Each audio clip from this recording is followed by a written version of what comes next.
सरकारला म्हणे 15,000 बोगस लाभार्थी सापडले म्हणून आम्हाला केवायसी करायला सांगितली. मग त्यात काय तपासलं तर आधारला मोबाईल नंबर लिंक आहे किंवा नाही. मग यातून सरकारने नेमकी कशाची पडताळणी केली? तिच्या पोर्टलवर काही दिसत पण नाही आणि मायबाप सरकार सांगत पण नाही की नेमके पैसे कुठे अडकले.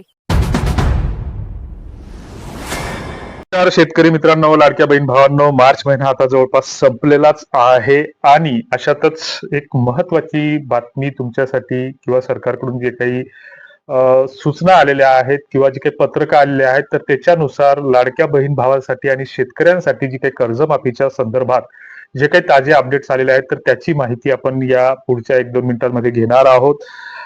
सगळ्यात आधी लाडक्या बहिणीच्या संदर्भात जी काही ई-केवायसी ची प्रक्रिया सरकारकडून 18 सप्टेंबर 2025 पासून ते आतापर्यंत म्हणजे 31 मार्च 2026 पर्यंत राबवण्यात आली होती.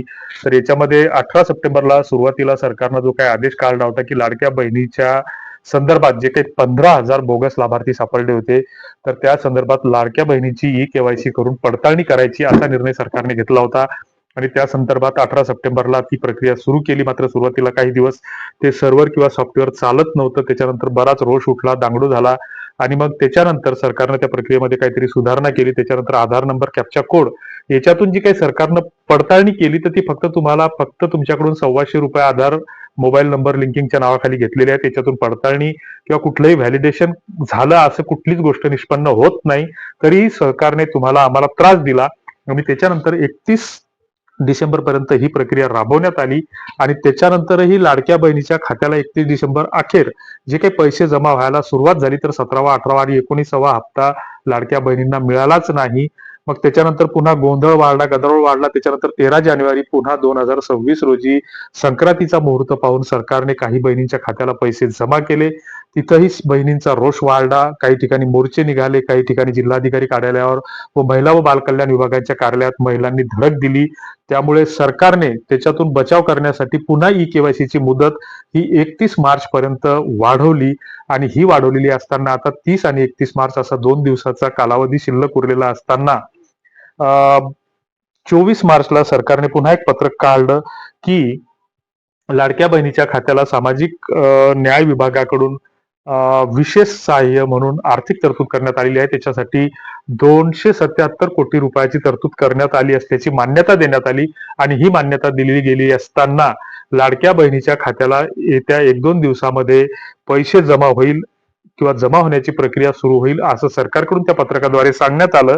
आणि मग याच्यामध्ये प्रत्यक्ष जे काही 28 मार्चला दुपारी 4 नंतर जे काही एपीआय पोर्टल आहेत, तर त्याच्यावरून आणि सरकारचं जे काही पोर्टल आहे, तर त्याच्यावरून लाडक्या बहिणीच्या खात्याला पैसे जमा होण्याला सुरुवात झाली असल्याचं काल सायंकाळी म्हणजे 28 मार्चला सांगण्यात आलं आणि तसे मेसेज सुद्धा व्हायरल व्हायला लागले सोशल मीडियावरून.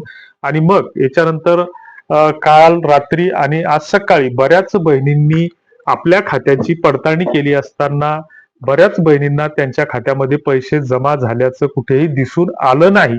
आणि मग अशा स्थितीमध्ये ज्या काही गावखेड्यातल्या बहिणी असतात किंवा सध्या आता हळद काढणीचा हंगाम सुरू आहे आणि सकाळी उठल्यापासून तर संध्याकाळपर्यंत शेतामध्ये ह्या बहिणी काम करत असताना फावल्या वेळामध्ये आपले पैसे आले किंवा नाही याची पडताळणी करत असताना बऱ्याच बहिणींना असं आढळून आलेलं आहे की त्यांच्या खात्याला पैसे आलेले नाही. तर अशामध्ये ज्यावेळेस तुम्ही तुमच्या स्वतःच्या मोबाईलवर किंवा आपल्या जवळच्या एखाद्या ऑनलाईन सेंटरवर जाऊन आपण पडताळणी करू शकता. मात्र त्याच्यासाठी पैसे खर्च करायची गरज नाही की 31 मार्च ही शेवटची तारीख असताना येत्या 2 दिवसामध्ये तुम्ही ते केलं पाहिजे.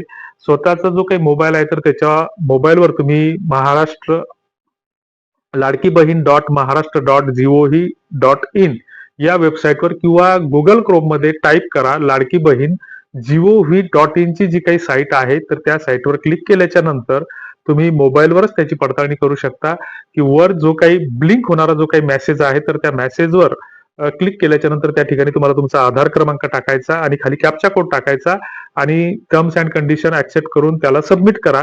सबमिट केल्याच्या नंतर तुम्हाला 2 प्रकारचे मेसेज दिसतील. एक तर तुमची ई-केवायसी प्रक्रिया पूर्ण झालेली आहे किंवा तुमची ई-केवायसी हा आधार क्रमांक ई-केवायसीच्या दुरुस्ती यादीमध्ये नाही, असे 2 मेसेज दिसतील. आणि त्या उपरही एप्रिलच्या पहिल्या आठवड्यापर्यंत तुम्ही वाट पहा की तुमचे जर पैसे आलेले नसतील तर त्याबाबतची तक्रार कुठे व कशी करायची ते जाणून घेण्याचा तुम्हाला पूर्ण अधिकार आहे. आणि तेच त्याचा तक्रारीचा नमुना आणि सगळ्या गोष्टी आपण या पुढच्या व्हिडिओमध्ये देणार आहोत. त्यापूर्वी हे चॅनल जर सबस्क्राईब केलं नसेल तर सबस्क्राईब करा, लाईक करा, इतरांना शेअर सुद्धा करा. आणि शेतकऱ्यांच्या कर्जमाफीच्या बाबतीत सातत्यानं जे काही सोशल मीडिया असतील किंवा जे काही फेक न्यूज पोर्टल आहेत तर त्याच्यावरून सातत्यानं यादीत प्रसिद्ध झाल्या, असं झालं तसं झालं, अशा अनेक खोट्या चुकीच्या दिशाभूल करणाऱ्या बातम्या येत असतात. मात्र याची अधिकृत अंमलबजावणी अजून सुरू झालेली नाही. सरकारच्या वेबसाईटवर कुठलंही तसं प्रसिद्धी पत्रक किंवा कुठलंही पत्रक आलेलं नाही. आणि याच्या नेमक्या काय अटी असतील, पात्रता काय असेल, तर या संबंधी सरकारकडून फक्त सूचना आहेत की तुम्ही जिल्हा कृषी अधीक्षक कार्यालय असेल किंवा बँकेशी तुम्ही संपर्क करू शकता. लवकरच याच्या गावनिहाय याद्या प्रसिद्ध होतील, पात्रता व अटी प्रसिद्ध होतील. 28 ते 30 लाख शेतकरी यातून या कर्जमाफीसाठी 2 लाखापर्यंतच्या पात्र ठरणार आहेत. आणि महाराष्ट्र.gov.in या वेबसाईटवर तुम्हाला याची माहिती मिळू शकते. कुठल्याही अफवावर विश्वास ठेवू नका. आणि त्यापूर्वी मात्र अजूनही ज्या शेतकऱ्यांचा जो काही ॲग्रीस्टॅक वरील फार्मर आयडिया आहे तो जर अपडेट नसेल तर तो अपडेट करून घ्या किंवा पूर्ण करून घ्या त्याची प्रक्रिया, कारण ते करणं आवश्यक आहे. बऱ्याच जणांचे फार्मर आयडी यापूर्वी तयार केले होते, मात्र ते डिलिंक झाले किंवा आपोआप ते अनलिंक होतात किंवा सरकारचंच ते चुकीचं सॉफ्टवेअर आहे, त्याला आपला इलाज नाही. मात्र ही एक दुर्दैवी गोष्ट आहे की आपण या कृषीप्रधान शेतकरी देशामध्ये आपल्याला फार्मर आयडी शेतकरी असल्याचं ओळखपत्र काढावं लागतं. ही तुमच्या आमच्यासाठी एक सरकारी व्यवस्थेनं लादलेली एक दुर्दैवी बाब आहे असं आम्हाला वाटतं. तुम्हाला काय वाटतं ते कॉमेंट बॉक्समध्ये नक्की कळवा. धन्यवाद.